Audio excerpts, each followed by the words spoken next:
আমরা যখন রাজপথে শেখ হাসিনার বিরুদ্ধে আন্দোলন করেছি, ইভিএম নামে জাদুর বাক্সকে ব্যবহার করে ইসি, এসপি, ওসি, ইউনো এবং প্রধান নির্বাচন কমিশন কার্যালয় ইসির হাতে এভাবে তারা নির্বাচিত হয়েছে। মানুষের জীবনে প্রতিটি জায়গায় আসলে সুন্দর জীবনযাপন, সুন্দর ব্যবহার, অর্থাৎ ভালো আচরণের কথা যদি আমরা বলি, বিনয়ী, ইকুইটি আইনের ভাষায় এগুলো থাকা উচিত।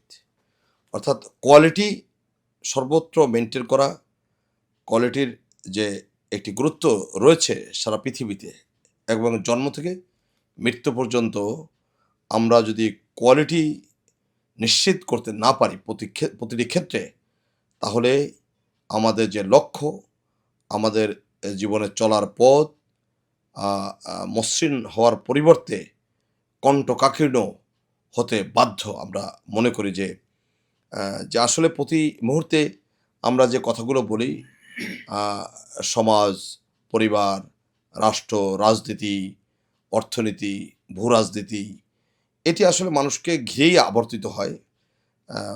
এজন্য আল্লাহ তাআলা মানুষকে আশরাফুল মাখলুকাত, সৃষ্টির সেরা জীব হিসেবে আমাদেরকে সৃষ্টি করেছেন। কিন্তু আজকে আমরা প্রতিটি ক্ষেত্রে, আমি বাংলাদেশের প্রেক্ষাপট নিয়ে যদি আলোচনা করি, তাহলে দেখব যে আমাদের জন্ম থেকে মৃত্যু পর্যন্ত প্রতিটি জায়গায় আমাদের যে অসৎ আচরণ, আমাদের যে মানুষের প্রতি বৈষম্যমূলক আচরণ, ঘুষ, দুর্নীতি, রাহাজানি, লুটপাট, বেয়াদবি আচরণ, যেগুলো আমাদের চলার পথকে কণ্টকাকীর্ণ অর্থাৎ বাধাগ্রস্ত করছে প্রতিটি মুহূর্তে।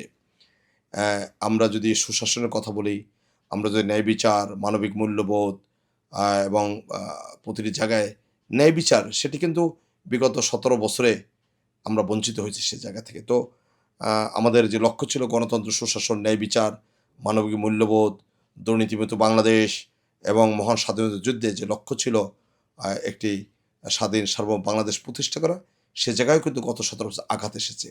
আমি যদি পার্শ্ববর্তী রাষ্ট্র, আমাদের প্রতিবেশী বন্ধু রাষ্ট্র ভারতের কথা বলতে চাই, তারাও আমাদের উপরে বৈষম্যমূলক আচরণ করেছে।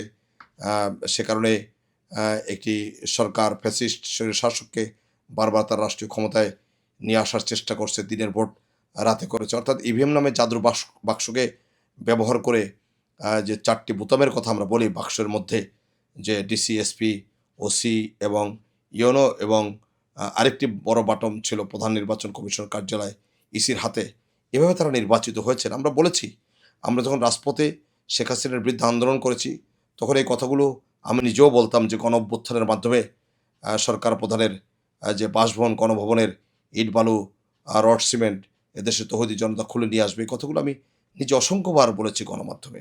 এবং আমরা 2 বছর আগে থেকেই আমাদের প্রিয় নেতা জনাব তারেক রহমান বলা শুরু করেছেন, আমরাও বলেছি যে গণ-অভ্যুত্থানের মাধ্যমে এই সরকারের পতন হবে। যেহেতু সরকারের প্রতি আমাদের দাবি ছিল, সরকার কোনোভাবেই সেই দাবির প্রতি মাথা নত করেনি বা সেই দাবির প্রতি সম্মান দেখাননি, এবং আমাদের সামনে পথ একটাই খোলা ছিল, গণ-অভ্যুত্থান।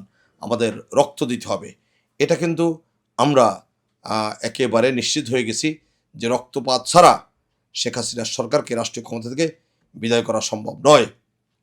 যে কারণে প্রিয় নেতা, দলের ভারপ্রাপ্ত চেয়ারম্যান, মহান স্বাধীনতা ঘোষকের সন্তান, সুযোগ্য সন্তান, তারুণ্যের অহংকার এবং আগামী দিনের রাষ্ট্রনায়ক জনাব তারেক রহমান যখন বলা শুরু করেছেন, তিনি যখন নিশ্চিত হয়ে গেছেন যে এই শেখ হাসিনার সরকারকে আমরা কোনোভাবেই কথা শোনাতে পারছি না, তখন পথ কিন্তু একটাই, তিনি বারবার বলেছেন, ফয়সালা হবে রাজপথে। অর্থাৎ গণ-অভ্যুত্থান, রক্ত আরও আমাদের দিতে হবে, আরও প্রাণ আমাদের বিসর্জন দিতে হবে, এবং এরপরেই সরকারের পতন হবে। এবং সেটি আমরা বারবার বলেছি যে গণ-অভ্যুত্থানের মাধ্যমে সরকারের পতন হবে, এবং সেক্ষেত্রে আমাদের স্কুল কলেজের মেধাবী শিক্ষার্থী, আমাদের সন্তান, আমাদের বাবা, ভাই বোন অনেকেই শহীদ হয়েছেন, রক্ত দিয়েছেন। কিন্তু দুর্ভাগ্যজনক হলেও সত্য, আজকে 1 বছরেও আমরা রক্ত দেওয়ার পরেও আমরা একটি সহনশীল জায়গায় আমরা আসতে পারিনি। গণতন্ত্র ফিরে পাওয়ার যে আকাঙ্ক্ষা মানুষের মধ্যে তীব্র থেকে তীব্রতর হচ্ছে, সেই জায়গায় আমরা আসতে পারিনি। আমরা ঘুষ, দুর্নীতির বিরুদ্ধে যেভাবে কথা বলেছি, সেই জায়গায় আমরা আসতে পারিনি।